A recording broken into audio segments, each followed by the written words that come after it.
Once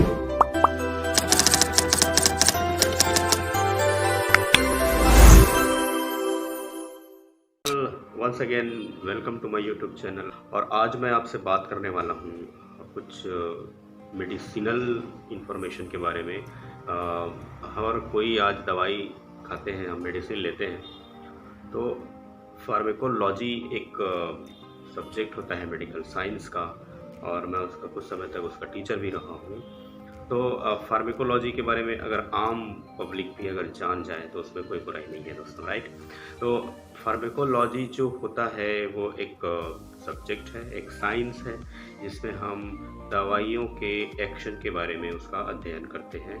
और जो pharmacology होता है उसमें और थोड़ा सा आगे अध्ययन करें तो कैसे जो दवा है वो काम करता है, कैसे जब हम दवा को लेते हैं तो उसके बाद दवा का क्या क्या होता है, और उस दवा का मैकेनिज़्म ऑफ एक्शन कैसे होता है, वो सारा चीज़ जो है वो फार्मेकोलॉजी में स्टडी किया जाता है।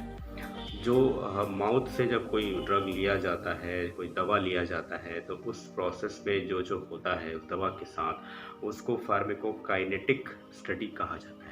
फार्मेकोकाइनेटिक स्टडी का मतलब होता है दोस्तों, जब हम दवा लेते हैं तो उस दवा का, उस मेडिसिन का, उस ड्रग का अवशोषण होता है, एब्जॉर्प्शन होता है जाके शरीर में, और फिर वो रक्त के माध्यम से, खून के माध्यम से, ब्लड के माध्यम से पूरे जो शरीर में वो फैल जाता है, उसको डिस्ट्रीब्यूशन कहा जाता है। और उसके बाद जो कुछ दवाइयाँ ज़्यादा एक्टिव हैं, तो बहुत ज़्यादा एक्टिव होने से वो शरीर को ज़्यादा साइड इफ़ेक्ट दे सकता है। उसके लिए फिर उस ड्रग का मेटाबॉलिज़्म होता है, वो ज़्यादा एक्टिव से कम एक्टिव में, या कम एक्टिव है तो उसको ज़्यादा एक्टिव में कन्वर्ट कर सकते हैं। तो वो जो प्रोसेस है वो बायो ट्रांसफॉर्मेशन कहलाता है, जिसको हम मेटाबॉलिज़्म कहते हैं। और उसके बाद ड्रग जो है वो इंटरैक्ट करता है सेल्स के साथ, प्रोटीन होते हैं, प्लाज्मा बाइंडिंग, थोड़ा सा प्रोसेस जो है वो मेडिकली टर्म्स वाले प्रोसेस हो जाते हैं, जो हम आम पब्लिक जो उसको थोड़ा सा समझने में दिक्कत होगा, क्योंकि मेडिकल स्टूडेंट और हमें अंतर है। तो मोटा मोटी हम ये समझ सकते हैं कि भाई वो जो ब्लड में पूरा डिस्ट्रीब्यूट, पूरा फैलने के बाद जो मेटाबॉलिज़्म हुआ ड्रग का, जब तक मेटाबॉलिज़्म, दवाई का मेटाबॉलिज़्म नहीं होगा। मेटाबॉलिज़्म का मतलब सरल भाषा में हम समझना चाहें तो जो एक कॉम्प्लेक्स है उसको हम सरल में तोड़ते हैं, ठीक है। जो कंपाउंड फॉर्म में है उसको सिंपल फॉर्म में हम उसको कन्वर्ट करते हैं। ये मेटाबॉलिज़्म या उसको बायो ट्रांसफॉर्मेशन मेडिकल साइंस की भाषा में कहा जाता है। उसके बाद जो लास्ट जो प्रोसेस होता है इंटरेक्शन होने के बाद, वो होता है एलिमिनेशन या एक्सक्रीशन। जब हम दवा, आपने महसूस किया होगा दोस्तों कि जब कोई आप दवा लेते हो तो उसके बाद पसीना अब बहुत आता है, ठीक है, और उस पसीने से कई बार बदबू बहुत आती है, ठीक है। तो कुछ सल्फर ड्रग्स होते हैं उसमें, जैसे कुछ जैसे मेट्रोनिडाज़ोल ड्रग्स होते हैं, जो पेट के लिए जो दवाइयाँ दी जाती हैं पेट को ठीक करने के लिए, या इन्फेक्शन के लिए, जो पैरासाइटिक इन्फेक्शन होता है उसके लिए जो ड्रग हम लेते हैं वो ज़्यादातर पर्सपिरेशन या पसीने के थ्रू बाहर आ जाता है।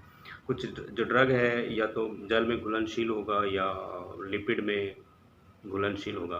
तो ऐसे ड्रग जो वाटर सॉल्युबल होते हैं, जल में घुलनशील होते हैं, वो यूरिन के थ्रू बाहर आ जाते हैं, एलिमिनेट हो जाते हैं, एक्सक्रीट हो जाते हैं। और जो लिपिड सॉल्युबल होते हैं वो फिशेस के थ्रू, जो मल हम त्यागते हैं उसके थ्रू वो बाहर निकलता है।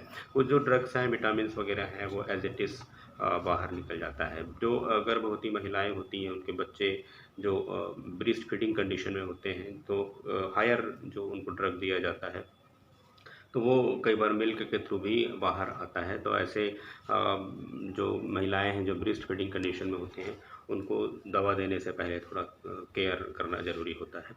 तो ये जो है, जो फार्मेकोकाइनेटिक स्टडी होता है एक फार्मेकोलॉजी में ड्रग का, तो कैसे कैसे ड्रग का क्या मूवमेंट होता है, ये पूरा फार्मेकोकाइनेटिक स्टडी कहलाता है।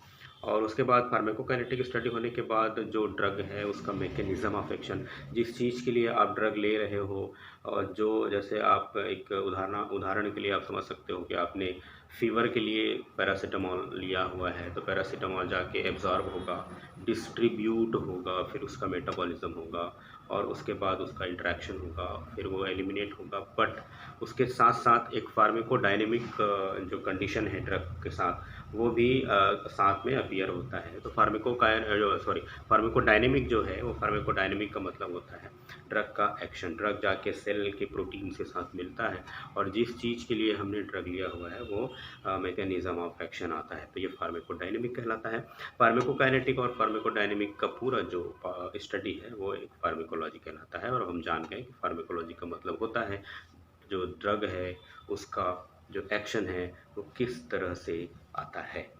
ठीक है, तो ये एक फार्माकोलॉजी सब्जेक्ट होता है मेडिकल स्टूडेंट्स के लिए, चाहे वो फार्मेसी में हो, नर्सिंग में हो, डॉक्टर्स हो, तो उसके लिए फार्माकोलॉजी का एक सब्जेक्ट होता है। और आम पब्लिक के लिए समझने के लिए यही है कि इस सब्जेक्ट में इस तरह से दवा जो कैसे एक्ट करता है उसको समझने का जो प्रोसेस है वो फार्माकोलॉजी कहलाता है। तो आज के लिए दोस्तों इतना ही। धन्यवाद। मेरे चैनल को लाइक कीजिए, सब्सक्राइब कीजिए, मुझे सपोर्ट कीजिए। बहुत बहुत धन्यवाद। जय श्री कृष्ण।